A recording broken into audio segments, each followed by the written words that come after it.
You're about to listen to a BBC podcast, and maybe it's one I had a hand in. I'm Tammy Walker, and I produce podcasts for the BBC. My role is to give new and diverse creators a voice with the opportunity to build a career. That's the thing I love about podcasts. You start with just a good idea, but then you have the space to see where it goes. And doing that at the BBC means we can really run with the best stories while developing the most unique audio talent. So if you like what you hear, why not check out the huge range of podcasts we've got on BBC Sounds? BBC Sounds. Music, radio, podcasts.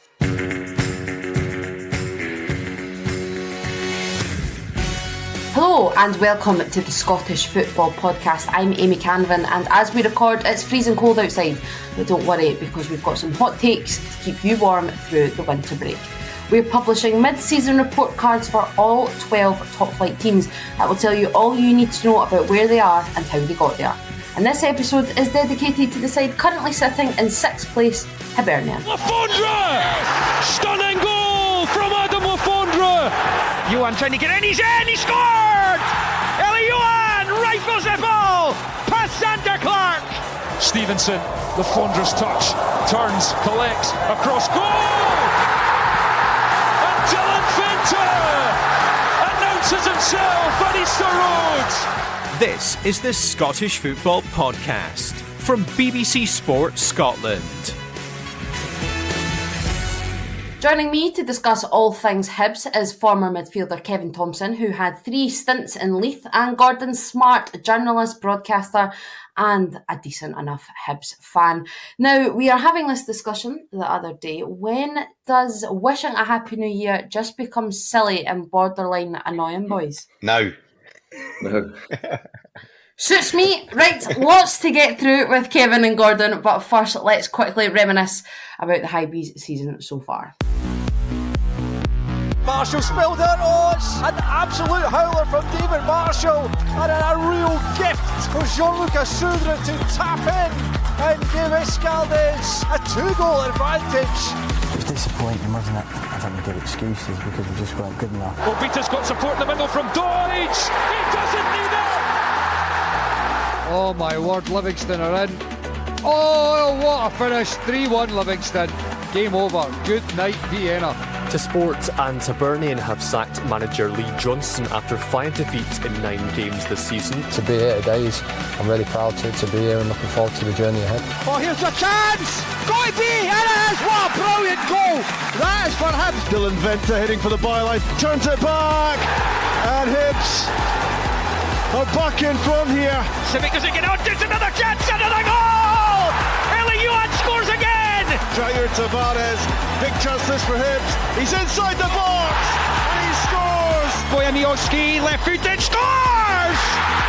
Really hurting for the boys because I thought we played really well. And when you play well and you have opportunities and you have decisions that go against you like that, that definitely hurts. Bashiri's lost up the other end here, Shanklin's in, scores! Plenty to improve on, but hopefully we go into this break, we get a couple of boys back from injury, hopefully get a couple of new faces in, but I know the progress that's been made since I got to this club. Some memorable moments there, and to summarise the Easter Road side season up to this point. Nick Montgomery's team currently sits 6th in the Premiership after 6 wins, 7 draws and 7 defeats. The season started with a 2-1 defeat at Andorran side Interclub de Escaldes, Conference League qualifying, but a 6-1 home win was followed up by an impressive 5-3 aggregate victory over Swiss side Luzerne before an 8-0 aggregate defeat by Aston Villa. The league began with 3 defeats in a row, the last one of which at home to Livingston saw manager Lee Johnson relieved of his duties with former Central Coast Mariners boss Montgomery appointed to succeed him. They only lost once to Rangers in 9 games through September and October. They then narrowly lost the League Cup semi-final to Aberdeen, and since then have struggled with consistency and ended the season with 1 point from 3 matches, including the latest Edinburgh derby that was won by Hearts thanks to a 93rd minute winner from Lawrence Shankland at Easter Road. Now, there's an awful lot packed in there, some of which actually feels probably like a lifetime ago. Gordon, we'll start with yourself.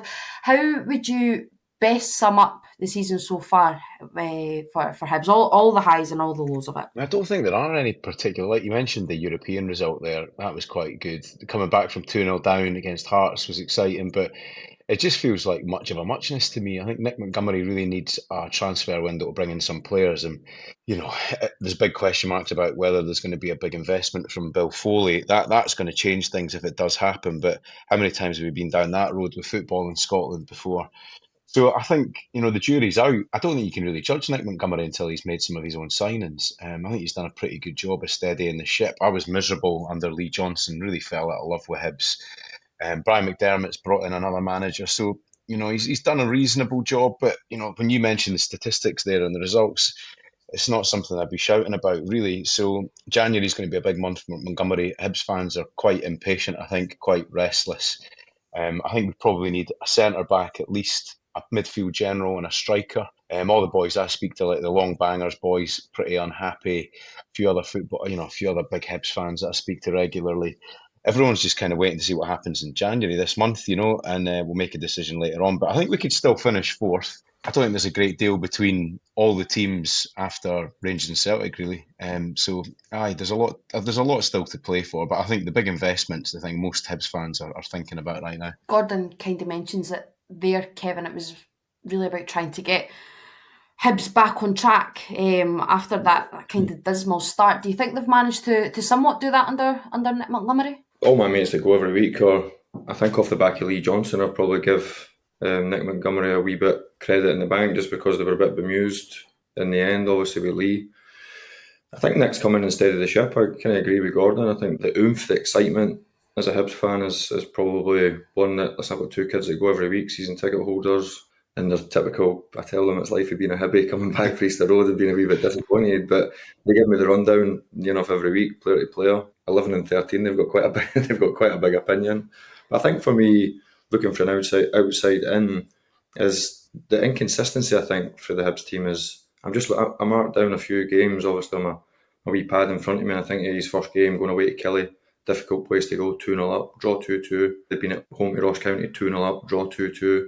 So you think, like, without sounding disrespectful to the teams and how the game pans out, but to be 2-0 up and then obviously drop 4 points, like you go and put 4 points on the Hibs total just now, it's amazing how different it could look because it's so tight. When you think you St Mirren in there, Kelly in there, obviously Hearts have found a wee bit of form. So I don't think they're a million miles away, and I agree with Gordon in the respect. He's had Paul Hanlon and Bashiri fighting it out to obviously play alongside Walfish. Like, what does he like, what does he not like? It looks as though he's a wee bit unsure in both. And that brings inconsistency as well when you keep on changing your back four. He's made subs at different times, which a few of my mates have told me he's made the wrong subs, etc. So, listen, Gordon knows as well as I do, it's such a difficult place to play. People think of Old Firm and having high expectations, but the Hibs are the same. So I think the fact that I've wrote Rory Whittaker down on my pad as well. He's gave young players a wee chance, which is pleasing, which is good because it's something as an ex-player that I like to see.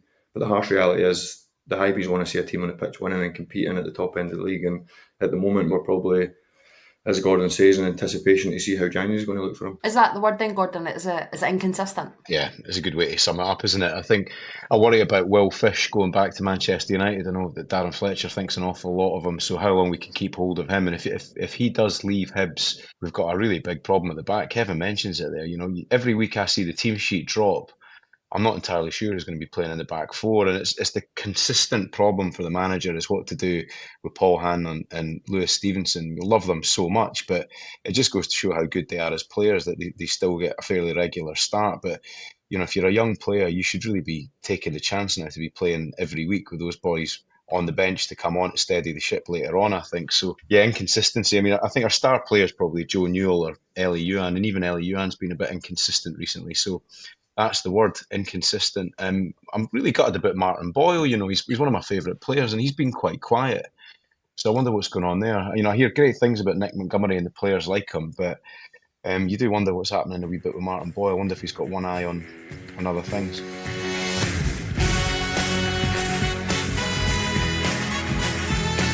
You're listening to the Scottish Football Podcast.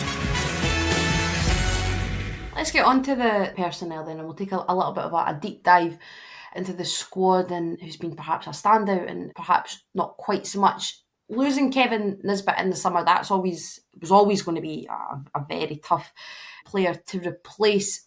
Spent a fair bit of money on Dylan Vente, 700,000. Gordon, has he justified that transfer fee just yet? I think everybody can see the player in him, but I just wonder if he's playing out of position. I just feel like he's got to play as an out-and-out striker. I mean, I just don't think we've had the best out of him yet, but, clearly huge potential, a very talented boy. But yeah, I think we really need Martin Boyle to deliver for him to shine so he can play a bit further up the park. I don't know what Kevin thinks. I know he's a brilliant tactician and really understands the game much better than I do, but I just kind of feel like he's not playing in his natural position. I think the biggest thing for me, Gordon, is with Boyle, Johan and Vente, having the three of them, and I'm the same. Listen, I played with Boyle up at Dundee, and I still remember standing in the shower at Dens, innocent by the way. I'm asking the advice after training. They had an opportunity to go to the Hibs, and I was like, go. I'd shampoo kind of over my face and over my hair, and I just said to him, listen, brilliant club, if you get an opportunity to go, and pretty much it was done and dusted within a day or so. And a lot of people have said since he's had his big injury that he's not quite hit the heights of previous times. And I just think that's the modern day game, really. If you're not a 9 out of 10 every single week and hitting the standards that people know that you can hit, albeit he's getting a wee bit older, obviously international coming up, sometimes a change of scenery, sometimes players come back with spring in their step, sometimes it can have a negative effect, sometimes the rest might do these players well, albeit you can't give up your opportunities to play international. So I think that the manager's got a wee problem in trying to fit the three of them into his system. And I think that's been the problem why Anelli Johan's found himself sometimes out the team, and then he's in the team, he comes on and he makes a big impact. And then you see all the Hibs fans saying, just play him every week.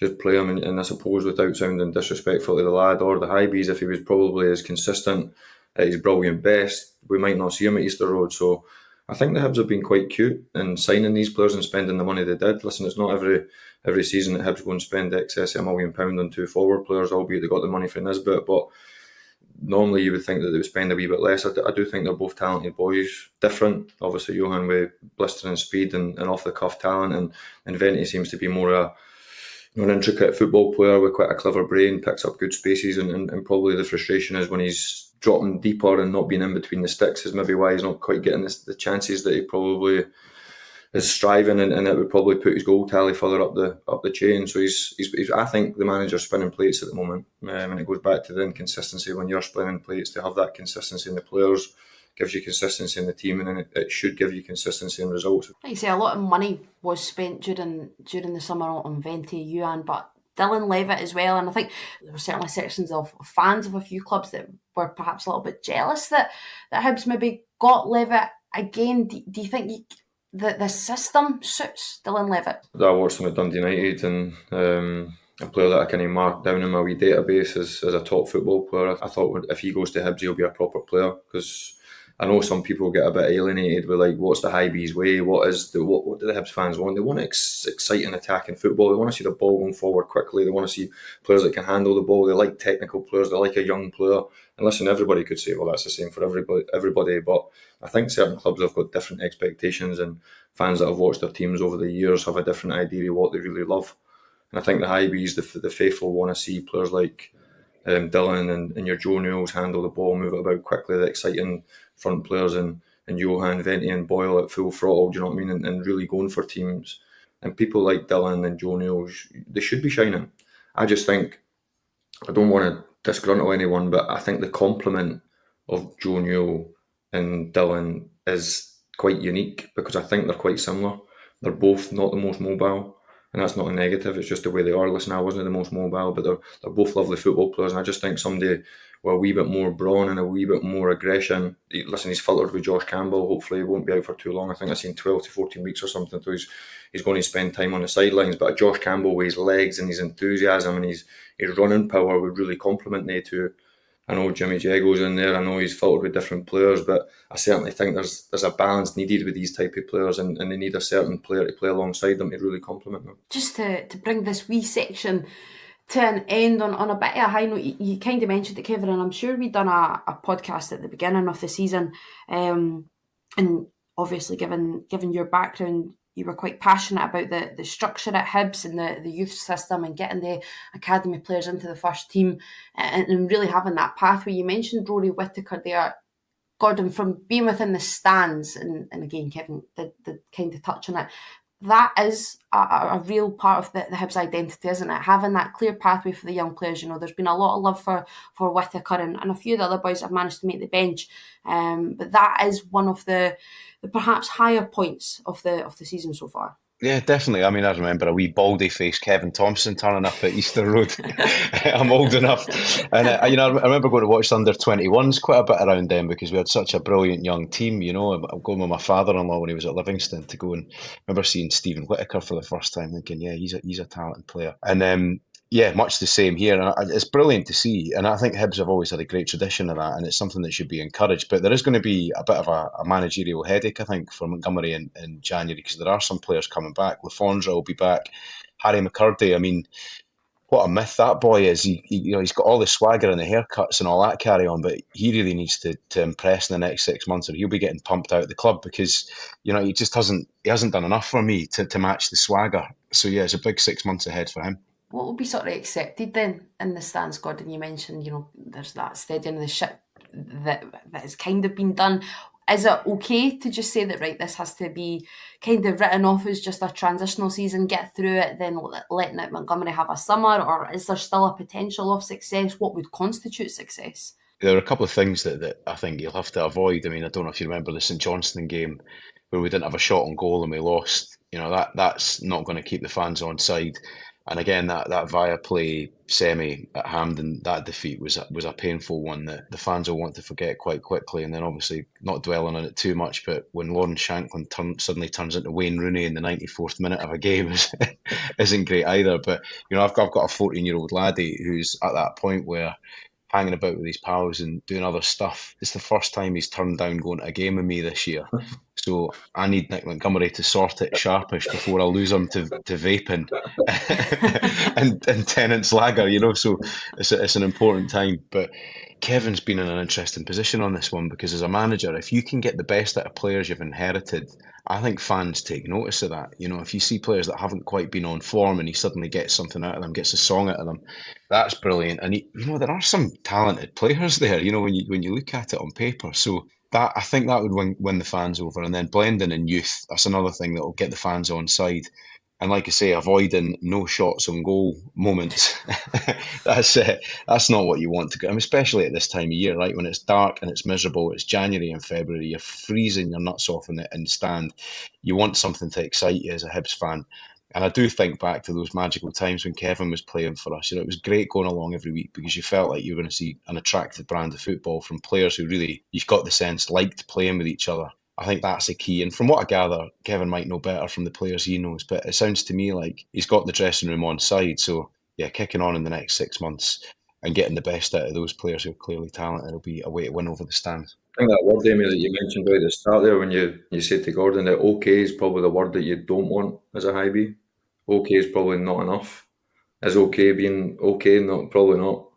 I think the Hibees fans demand a bit more than that. I think being okay and just scraping in top six or getting to semi-finals and then playing against 10 men. And the unfortunate thing is the expectation is high. And it might be an unfair expectation at times, but it's just the way it is. Social media dictates life now. Do you know what I mean? People have an opinion on every game, every substitute, everything the manager does, everything the players do. So it's part and parcel of what the game looks like now. And I think, and I'm just speaking as an ex-player, when I go down to the academy, my two boys are in the academy, I'm down there 3 nights a week now, and sometimes on a Saturday or a Sunday as well, watching games. And a lot of the mums and dads are Hibs fans, or got a lot of Jambos, got a lot of Celtic or Rangers fans, so it's always a good bit of banter, depending on how the weekend results go. But I think that word okay is something that I would scrap at my club. I would never have okay anywhere near the Hibees because it's just not enough. And I would demand that of the young players, I'd demand that of the players, the staff, everybody around them really, because I think if you want to create something that's quite special and you want to create a bond, what Gordon just mentioned there, people enjoying playing with each other, well, you need to win. And you need to work hard for each other, and you need to look around the changing room knowing that the manager's got your back, the staff's got your back, the physio's got your back, and every player that you're sitting alongside has got your back. And I think that then creates something that you look forward to going into work. You give that extra yard, you enjoy playing, the fans can relate to you. and you turn up at Easter Road and the place is bouncing. I think that's what the Hibs should be striving for. There we have it. Kevin Thomson, Gordon Smart, thank you very much for joining us on the Scottish Football Podcast mid-season Hibs report card, and thank you for listening. And remember, we'll have a special episode on every Premiership club throughout the winter break, so make sure you follow and subscribe so you don't miss out on any of them. Until next time, bye-bye for now. Just a quick word to say the Scotland Rugby Podcast is now available every Tuesday. Join me, Andy Burke and Tom English for everything you need to know about the world of Scottish rugby. Just head to BBC Sounds and subscribe to the Scotland Rugby Podcast.